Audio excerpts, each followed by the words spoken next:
Bonnie's my partner. She's been my partner for 3 years. Officer Bonnie helps humans in a different way. With her, it's all about her nose. Bonnie's been trained or imprinted to sniff out hard drives, flash drives, cell phones, any type of device that will hold images, videos. Our main focus in the cybercrime unit is cases involving child pornography. Bonnie's specialty, electronic storage device detection.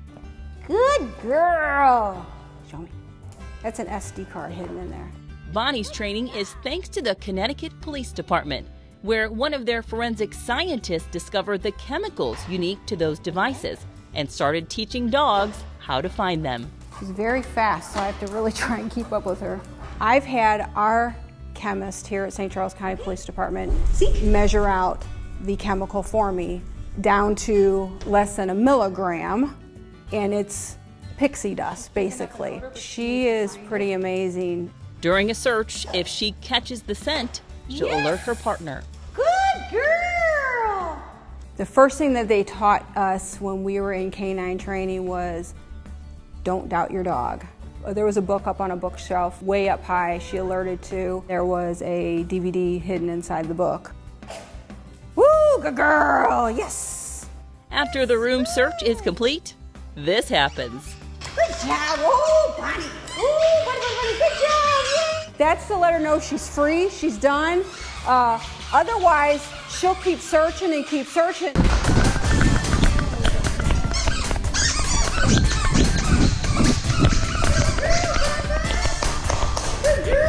This 5-year-old Labrador Retriever has been doing this job for 3 years. She's the best partner I've ever had. Don't tell my other partners that, though. So you see, dogs help us in a lot of different ways. But most of all, it's their sweet souls. With one look, they'll melt your heart. I couldn't imagine a world without dogs, for sure.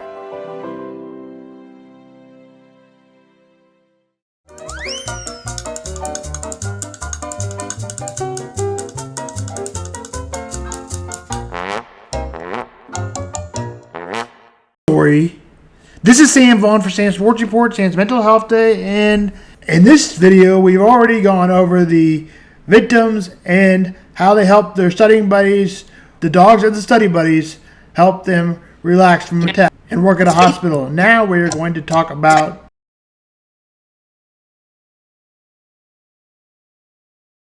police dogs.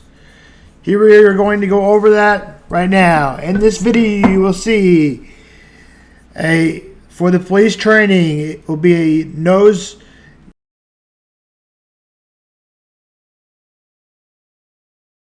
yellow lab shown in this video. It'll be a yellow lab shown in this video named Bonnie. She shows you how she is trained to sniff out hardcore drugs and cell phones. Any device that holds a video image or cyber in the cyber world, which is typically pornographia. Bonnie's specialty is to smell out the device, detection it. She can smell the SD card, which is memory that goes on your phone. Connecticut State Police Department, one of the scientists is unique to technology and devices and teaching dogs how to find them. Bonnie is so fast, dog catchers, dog Pavlov, dogs experiments, and Pavlov learning condition, and also opt-in learning conditioning response, which is going for a reward for something a dog does good or a person does good. It can be typically anybody, but this we're going to do it as a dog. You find a good job, you give the dog a treat, and Bonnie needs to do don't doubt the dog. After she completes the job, she gets an optical learning by a toy. Lets her know that she is free and done with the activity. Otherwise, she won't. But most of all, dogs are a sweet soul, like my dog Bo and other labs as well. Policeman says this is their best partner she'll ever have. She's a cute little lab. I couldn't imagine. Did you imagine dogs not being in this world? I couldn't. The Royals, now on to baseball. The Royals split the doubleheader 13-7. The Royals split the doubleheader yesterday and took 3 out of 4 from the White Sox. The Royals are off today and will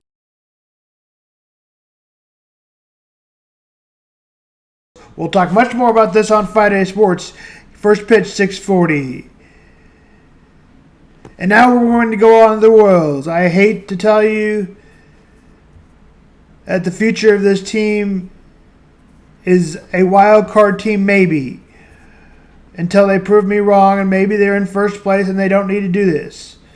But to be a World Series team this year they're not going to World Series team.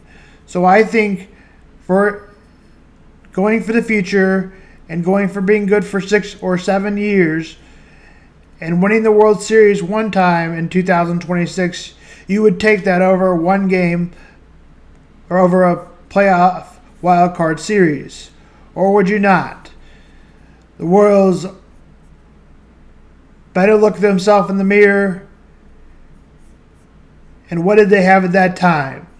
They had one of the best bullpens in baseball, also contributed to the 2015 World Series. It'd be nice to get it back. Right now, they do not have that bullpen. In fact, it's probably the weakest link of their team. If the Royals are in July and in first place, then we can talk. But at the same time, you need to save money to spend money. And that is an example of a real-life situation. You must win with a small market team. You can win this way.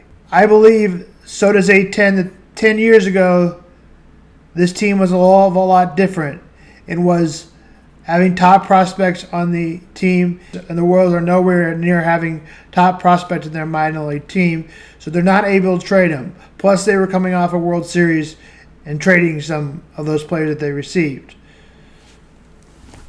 For example, James Shields and Ben Zobrist was added, and that was another example. So I think, for example, trading Salvador Perez, as I've thought for a long time, would be an okay idea. If you're even one game ahead in the playoff race for the wild card, and you trade Salvador Perez, and in 2026 you're ready to win a World Series, I would take not making the playoffs this year. That's just my opinion. Whitey Herzog dies at 92, the Royals manager, the 1980 World Series, where they lost to the Phillies, and a lot of other things happened in that year. You cannot just whistle by the fact that your system is not that good. It's the last thing you can do. That's one of the first things you have to acknowledge and operate from. So if a guy that's not going to be on your team in 2 years can bring you prospects back, at least one really good one or several good ones, you're a better organization and you have to make that move. And that's going to be a hard pill to swallow. And Royals fans are going to lose it. We haven't contended in... It'll be, you haven't contended since 17 is the answer. Mm-hmm. But do you want to contend more than just this year? Or do you... I mean, in 03, the Royals got Kurt Laskanik and Jose Lima. And what do they do in 04 and 05? They lost 100 games. Mm-hmm. If they're in the World Series in 2026 because of two guys they got in the Salvador Perez trade, it'll be one of the greatest things ever. So, see, Salvy won a World Series here, and they spun him off and got these two guys, and now they're back in it. Well, and then the point was made to me, well, but in 15 they traded prospects to go for it. Well, one, their system was much deeper. Yes. And two, that team is much further along. Yeah, they were coming off of a pennant and had the best record in the American League at the time they made those trades. A lights-out bullpen. Yeah, and yes. That's the thing. We're talking about, I might, not even might, I'll probably change my mind if they're gunning for if they've got the division close to sealed and they're gunning for the 1 seed at the end of July. If it makes you a better organization, you do it. Small market baseball. And to me, the Brewers have figured it out. And people didn't think the Brewers are going to be good this year because they traded Corbin Burns the year after they traded Josh Hader. And guess what? There they are up there at first. You want to know why? Because every decision they make is based upon being the best organization they can be. They figure if they give up a little bit at the big league club, but they win a lot down low, and they make the organization better with every trade, eventually that backs up at the big league level. And it has.